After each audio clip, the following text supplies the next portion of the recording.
UP चुनाव का बिगुल किसका होगा ताजपोशी। यूपी चुनाव में अभी ज्यादा महीने का वक्त नहीं है, लेकिन अलग अलग राज्यों के दल में देखेंगे तो ऐसा लगेगा जैसे चुनाव कल ही होना है।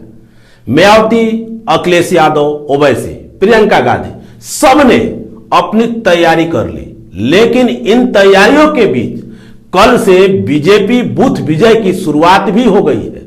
सवाल यह है कि दिसंबर में पीएम मोदी उत्तर प्रदेश लगातार आ रहे थे, तो जेपी नड्डा क्यों पीछे हैं?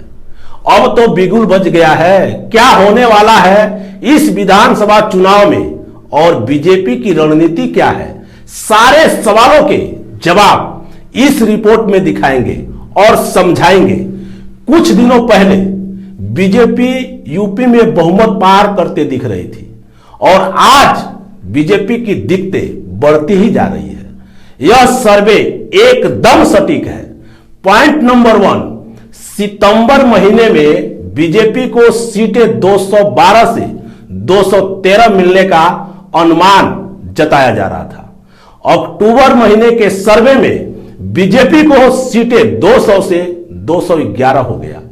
नवंबर की ताजा तरीन सर्वे में बीजेपी को सीटें 170 से 180 मिलने का अनुमान जताया गया है, यानी 3 महीने में 33 सीटों की घटोत्तरी हुई है। पॉइंट नंबर 2, लगातार बढ़ रहा है समाजवादी पार्टी के सीटों का अनुमान। 3 महीनों के चुनाव का अधिकतम बढ़ोतरी दिख रहा है। सितंबर में समाजवादी पार्टी को सीटें 140 से 160 अनुमान जताया गया था।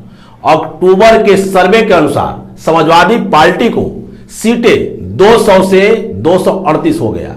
नवंबर की सर्वे में समाजवादी पार्टी को सीटें 238 से 250 सीटें मिलने का अनुमान है, यानी 3 महीने में समाजवादी पार्टी को करीब 90 सीटों का बढ़ने का अनुमान है। इस सर्वे से देखेंगे तो सीधा सीधा बीजेपी को पीछे छोड़ सपा आगे बढ़ते नजर आ रहा है। पॉइंट नंबर 3, वोट टैकर्स का यह ट्रेंड बीजेपी को दे सकता है टेंशन।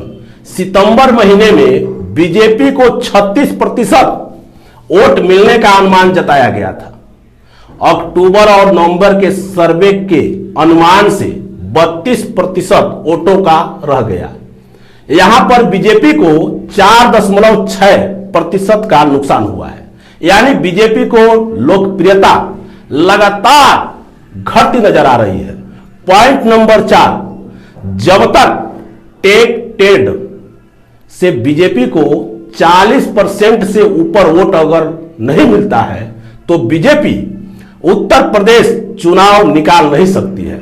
हालांकि अलग अलग राज्यों के आंकड़े देखने के बाद पिछली विधानसभा में बीजेपी जिस तरह मात खा गई, उससे बीजेपी को काफी नुकसान का सामना करना पड़ सकता है। उत्तर प्रदेश की गणित सर्वे पर मैं विजय कुमार, प्लस न्यूज 24।